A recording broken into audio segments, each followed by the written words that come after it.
Hi guys. So it's really early in the morning, so I'm trying to be quiet. It's like 5 o'clock in the morning, something like that. Probably nearly 6 o'clock by now. Um, but yeah, I've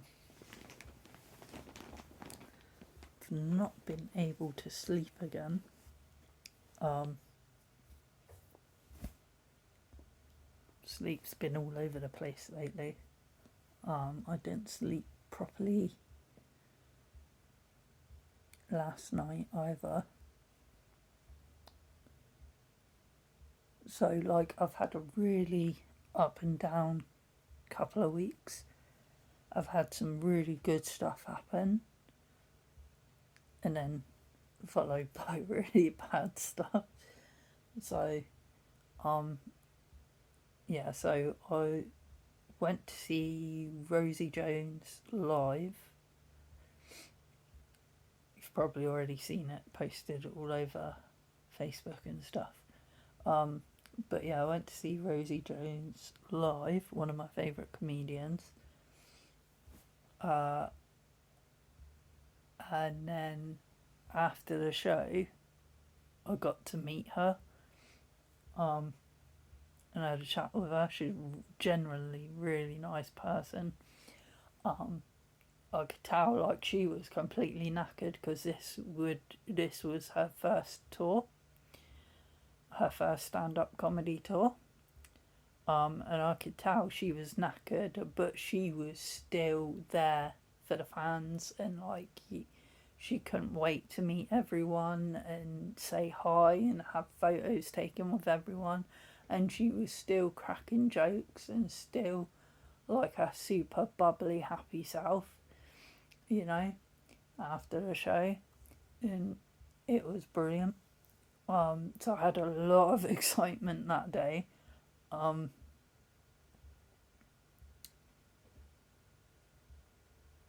um, but yeah, since then, my sleep's been a bit weird. Yesterday, I think was it yesterday? All the days are merging into like one. Um, but I think it was yesterday. I had like no, it wasn't yesterday. It was the day before. I had like an issue with my heart. So me and John had planned to go out for the evening to a poetry thing. Um, and we thought, right, so before we go there, we'll head into town a little bit early. We'll grab a little bit of shopping that we need, for the house. And we'll grab a meal or something while we're out, and then we'll head to the poetry event thing. Um, but yeah, so we got the shopping done that we needed to get done. Um, Went and had a meal, and then we still had some time to kill. So I said to John, "Well, let's just wander about and have a nose in a few shops anyway." So we did that, and we were looking at like Halloween stuff and stuff like that. And yeah, whilst walking around these shops, I started to feel a bit strange. And usually, when I start to feel a bit strange, I'll go and sit down, take take a rest and a breather, and it goes away, and I'm fine, and I can carry on. Um, but no, I went sat down, and I just felt the strange feeling didn't go away, and I started feeling nauseous and lightheaded and everything like that. And I was like, okay, I'll just sit here for a while. And John come out of the shop and he said, "Oh, are you okay?" And I said, "Oh, I'm fine. I'm just feeling a bit strange. I'm just gonna rest for a minute and then I'll be fine." So he said, "Are you sure you're going to be okay?" And I said, "I'm fine." He goes, "Right, okay, I'm going to pop into that shop over there. You stay sat there." So John wandered off to look in a shop he wanted to look in. And I was like, "Yeah, I'll be fine." And I was sat there, and he come back, and he was like, "Are you feeling any better?" I was like, "Not really," and whatnot. And he was like, "Right, okay. How about we just slowly make a slow walk, and start heading up towards where we need to be, and we can go and sit down somewhere and have a drink." And I was like, "Okay, yeah, we'll do that." And we started walking from the shopping centre we were in, and then walking up the road, up the high street. And I must have, like, I got a few doors, a few shops up, and I started to feel really strange, like super nauseous, super lightheaded. My vision went like really blurry and grainy, like the snow on TV when the static on TV is like really strange. And um I was thinking, oh God, I feel like I'm gonna pass out any second. And then I felt what felt like my heart stopped, and I just patted John on the back because he was walking in front of me, and I said, "We got to stop here." And we were outside a pub, Yates's pub or something, and I said, and they had seats outside, so I literally fell into the seat, as John put it, because at that point my vision had gone completely. I couldn't see, and the nauseousness and the lightheadedness got even worse then, and I think I literally did pass out for a few seconds. And my heart, I still couldn't feel it beating. So I was doing that on my chest, and it started beating again. And like, but it was like really slow, like it was struggling, and it was like, "No, I don't want to do this." And John said to me, "You look really pale, you look like you're about to throw up. Why don't you go in the pub, use the toilet, I'll get you a drink." So I went in, used the toilet, did some of my breathing exercises and stuff, in the toilet, in the disabled toilet. You know, kind of started to feel a bit better. So I came out, sat down with John. He got me a drink, and he said, "There you go, drink that."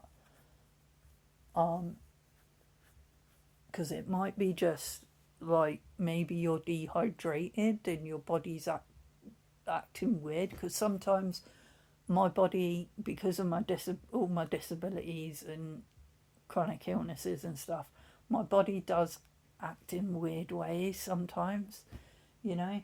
So yeah, and I said to John, "Look, I'm sorry, but I can't go to this poetry thing tonight. I've got to go home. It's either I go home or I go to hospital because I do not feel right at all." And he was like, "Right, okay, we'll go home."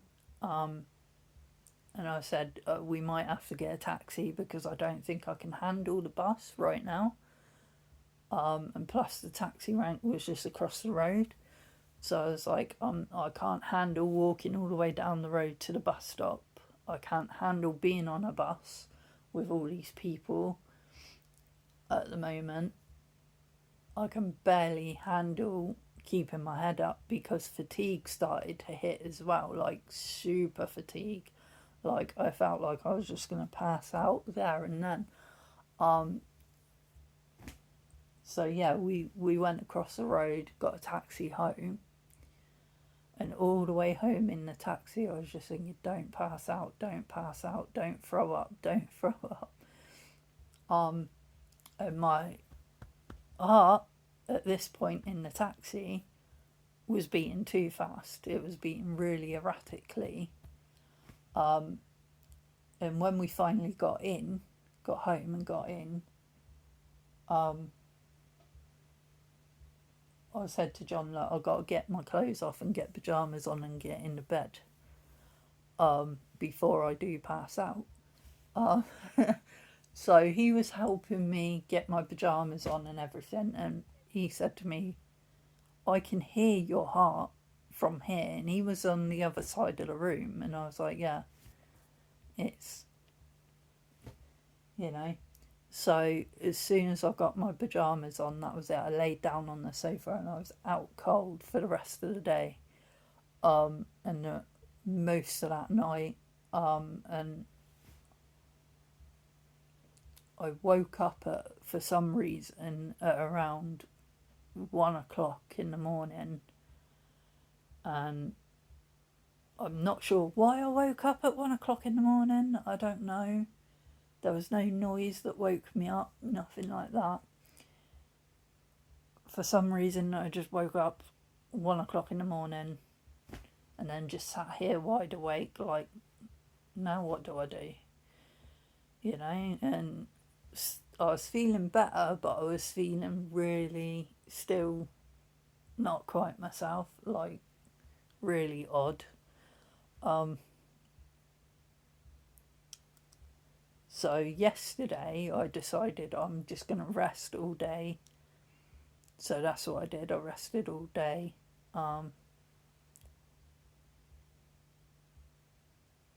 Today,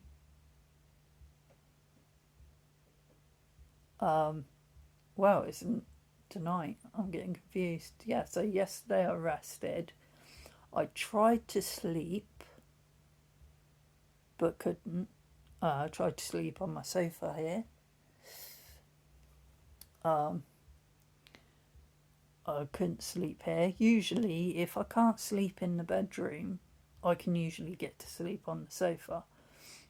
But couldn't get to sleep on the sofa. I couldn't get to sleep in the bedroom. I even tried to sleep in my chair. I don't think you can see my recliner chair over there, but because it's a bit dark. But I tried to sleep in that as well, but nope. So, yeah, I'm wide awake.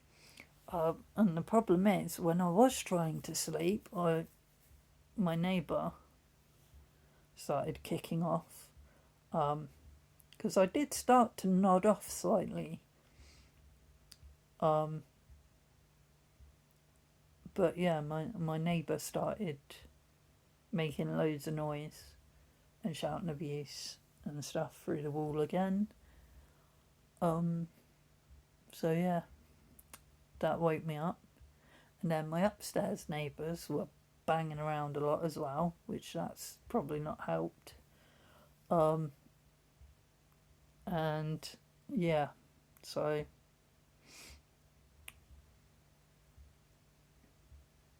and I got really annoyed, and I was like, do you know what? I'm gonna give him something to shout abuse at me about, you know.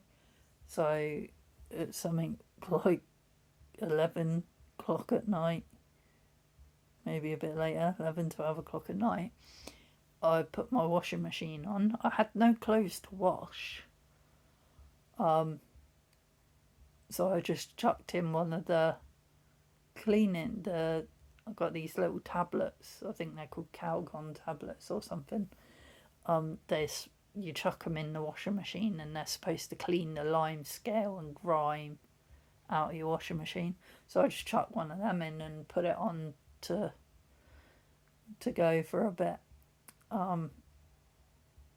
Yeah, and he banged on the wall a couple of times while that was happening, but then he went quiet. So I was like, okay, well, maybe now I can try and get some sleep. So I laid down to try and get some sleep again. And what happened? He kicked off again. So yeah, sleep's not happening tonight. I am I'm tired. It's weird. I feel really tired and fatigued because I've not had proper sleep in a few days, and because of the heart episode I had the other day. But I'm feeling wide awake as well. Like, how is that even possible? You know? Um,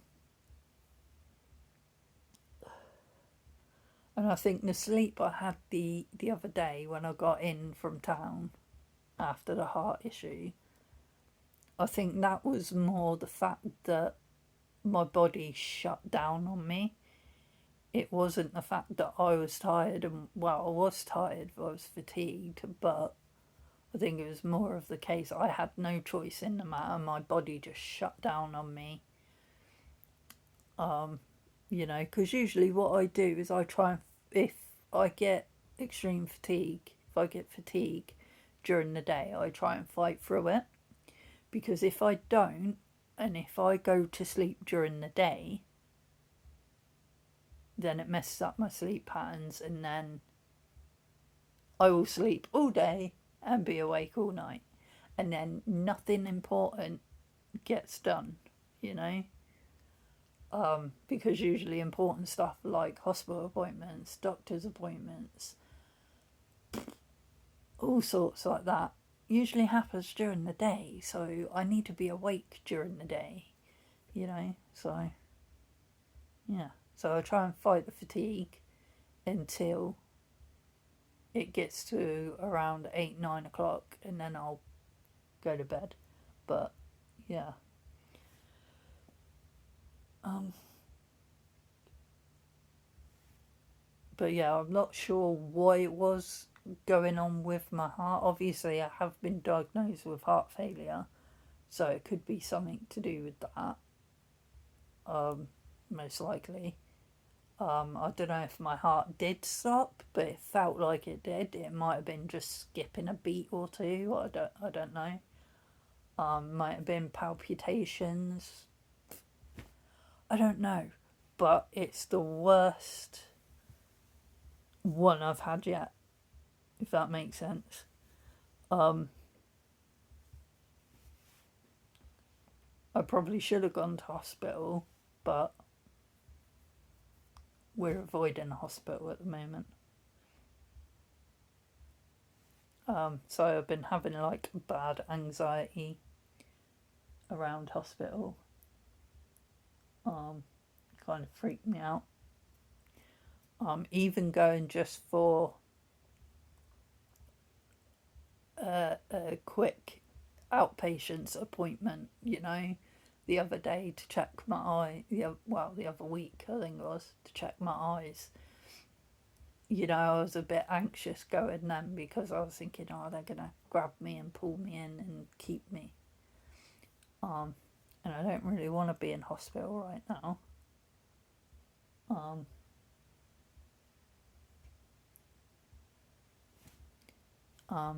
Yeah, because I've been getting a lot of anxiety around the heart issue lately since I got diagnosed with the heart failure. I mean, I had anxiety before that around my health, but it was anxiety like, right, you've got to go and get this checked. You've got to go to hospital because if you don't, it could get worse and you could die. So go to hospital. And I would go to hospital. So I was anxious that if I didn't go to hospital, I would die. But now I'm anxious that if I go to hospital, they'll keep me and I'll die in hospital. And I don't want to die in hospital. It's weird. Like, for some reason, anxiety has its own voice in my head and it likes to chat a lot. Usually, I can ignore it, but the other day it was really hard to ignore. Lately, it's been getting harder and harder to ignore it. So, you know. But I suppose I should really go see a therapist or something. But again, anxiety. So we'll get there eventually. I always do. I always have a big meltdown mentally, and then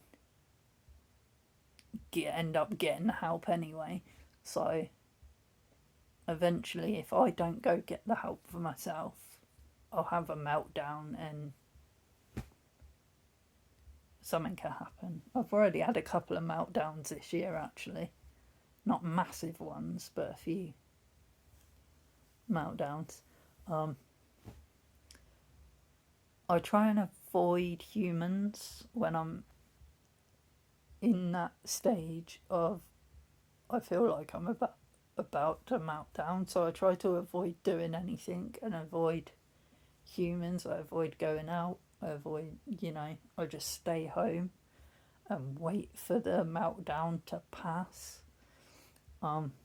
Because I've learnt how to learn, cognitive behavioural therapy. You learn the triggers and stuff.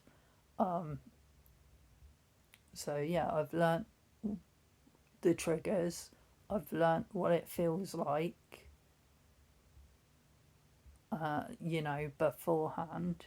And I've learnt to see the signs so that I can take steps before the meltdown hits to try and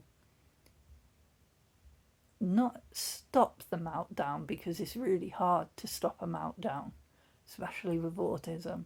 You can't really stop the meltdown. It's gonna happen one way or another. But I can take steps to protect myself and protect others.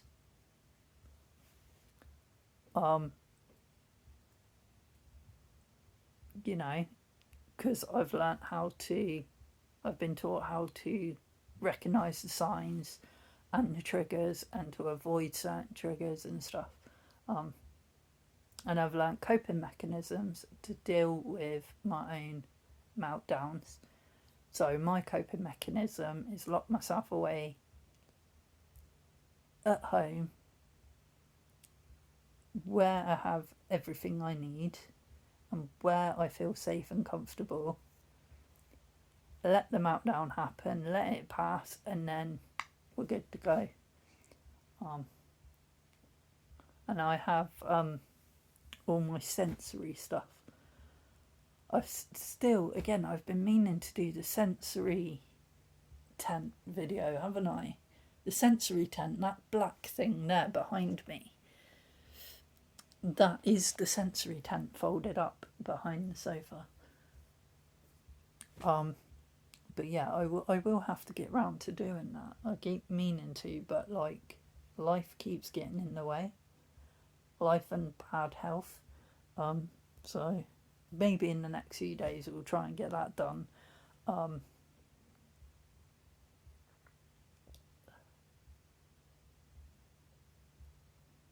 But yeah. But I am feeling a lot better today with my heart issues. I mean, I don't think it's 100%. My heart still starts to speed up if I get up and try and do anything active, and whatnot. Like earlier, I went and cooked dinner. Went and cooked dinner. For me and John, we had spaghetti bolognese, and I cooked it the easiest, quickest way possible, which is in the Pressure King Pro, like pressure cooker thing. But still trying to prepare it and move around the kitchen, get everything I need out of the cupboards and the fridge and everything like that. Yeah, my heart was going nuts. So, but then, and even eating the meal, I was sat comfortably in my chair at my desk, eating my food, and whilst eating, my heart was going nuts still, and I was like, all I'm doing is eating, you know? But then that's the thing though, isn't it? Anything you do affects your heart rate and blood pressure. Even standing up out of a chair, your blood pressure changes. A lot of people don't feel that change, unless you're someone like me who has serious heart issues and serious hypertension issues. I feel my blood pressure change when I stand up out of the chair. I feel my heart rate change. I feel it change when I lay down to go to sleep. My blood pressure changes and my heart rate changes when I go to take a shower. Anything I do, I feel it change. And it doesn't have to be anything super active to make your heart rate and your blood pressure change. It may change only like a tiny fraction, but it will change just standing up out of a chair, you know? So, yeah, but like I said, most people don't even notice it because it doesn't change that much for them, but for me, it does. I can go from now, like, being sat down, being totally comfortable and relaxed, and heart rates stable, blood pressure stable. I will stand up and heart rate will go completely nuts for a few seconds. Blood pressure will skyrocket for a few seconds. I might feel a bit giddy or whatever. I stand there for a moment to let it pass before I move, you know, before I start walking. So when people say, "Oh my God, you walk like you're drunk," that's, yeah, I do, because I'm very wobbly because of my heart rate and blood pressure keep changing on me, and it makes me feel a bit dizzy and woozy. So I wobble about a bit when I walk. Also, I have a bad hip and a bad spine, so, and bad feet and ankles.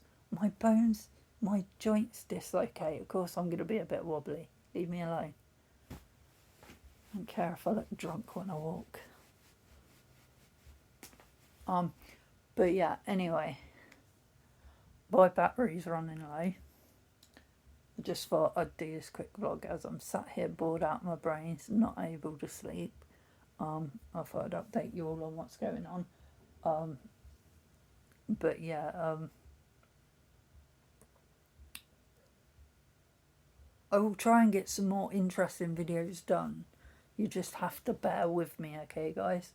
I know I've got in the running the sensory tent video I've got to do. I was going to do